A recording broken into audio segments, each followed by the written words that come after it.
नमस्कार दोस्तों, सत श्री अकाल। उम्मीद है कि आप लोग सब ठीक होंगे। काफ़ी समय से आपको इस चैनल पे कहानियाँ साखियाँ सुनने को नहीं मिल रही, उसके लिए क्षमा चाहूँगा। कोशिश रहेगी कि आज के बाद आपको इस चैनल पे रोज़ाना कहानियाँ साखियाँ सुनने को मिलती रहें, जिससे कि आप कुछ ना कुछ सीख पाएँ। तो जो आज की कहानी है, इससे आपको ये सीखने को मिलेगा कि अगर हम सच्चे मन से, सच्ची श्रद्धा से भगवान का नाम लेते हैं, उनका नाम जप करते हैं, तो वो हमेशा हमारा साथ देते ही देते हैं। तो चलिए शुरू करते हैं आज की कहानी। एक बहुत पुराने समय की बात है। एक छोटे से गांव में एक महात्मा संत स्वरूप रहा करते थे, जो भगवान की बहुत सेवा करते थे। ऐसा नहीं था कि वो देखने में बहुत मतलब भगवान एक झोलादार के बैठने वाले संत थे, वो वैसे नहीं थे। वो अपने सारे सामाजिक कार्य करते थे, अपने बच्चों का, अपनी बीवी का, सबका ध्यान रखते थे, सारे समाज के काम करते थे और साथ के साथ लोगों की सेवा करना और भगवान का नाम लेना, यही उनका धर्म था। हमेशा उनका साथ देते थे, जहाँ जिसको जिसकी चीज़ की ज़रूरत होती वो वहाँ पे उनके साथ खड़े होना। जितना हो सके उन्होंने अपना जीवन दूसरों की सेवा के लिए समर्पित किया। तो एक बार उनको वैसे सोते हुए सपना आया कि अभी तुम्हारी परीक्षा का टाइम है, आगे आने वाले दिनों में आपको एक बहुत बड़ी परीक्षा देनी है, तो उसके लिए आप तैयार रहिएगा। तो सुबह जैसे ही वो उठे, पहले तो घबरा गए, पता नहीं कौन सी परीक्षा मेरी होने वाली है, पता नहीं भगवान मेरे से कौन सी परीक्षा लेंगे। और वो उन्होंने प्रभु का नाम लिया और बोला चलो जो होगा देखा जाएगा। तो ऐसे ही वो अपने काम में लग गए।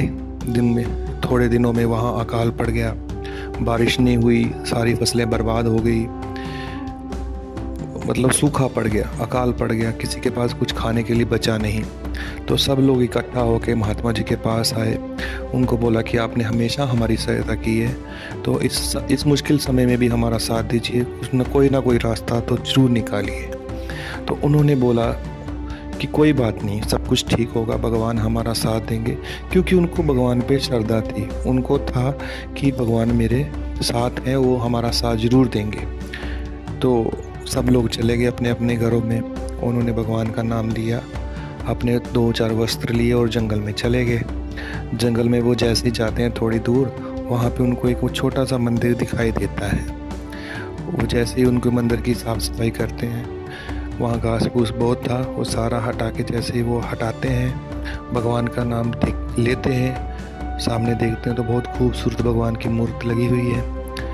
वहाँ बैठ के उन्होंने ध्यान किया, भगवान से प्रार्थना की, हे प्रभु मेरे ऊपर ऐसे ऐसे करके एक संकट आ गया है, कृपया इसका निवारण कीजिए, हमें आपकी बहुत ज़रूरत है। गाँव में छोटे छोटे बच्चे हैं, गरीब लोग हैं जो भूखे मर रहे हैं। वैसे ही वहाँ से एक ज्योत प्रकट हुई, उनको साक्षात भगवान के दर्शन हो गए, बहुत प्रसन्न हुए।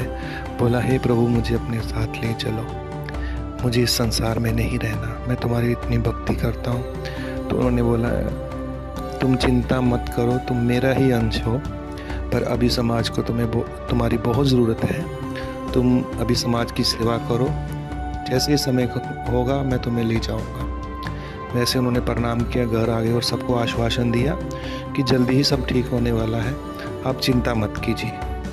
वैसे ही अगले दिन बारिश हुई, बहुत अच्छे से सारी फसलें होना शुरू हो गया, बहुत हरियाली हो गई, पहले से भी ज़्यादा खुशहाल हो गया गांव। और सब लोगों ने उनकी पूजा करनी शुरू कर दी, जैसे भगवान को पूजते हैं वैसे उनको पूजना शुरू कर दिया। उनका प्रचार भी बहुत हुआ आसपास के गांव में, पूरे शहर में, पूरे देश में। सब लोग उनको सुनने के लिए आते, उनका नाम जप करते, उनके दिए हुए नाम पे चलते, जैसे वो कार्य करने के लिए बोलते वैसे ही वो सारे कार्य करते, वो सब लोग बड़े खुशहाल हो गए।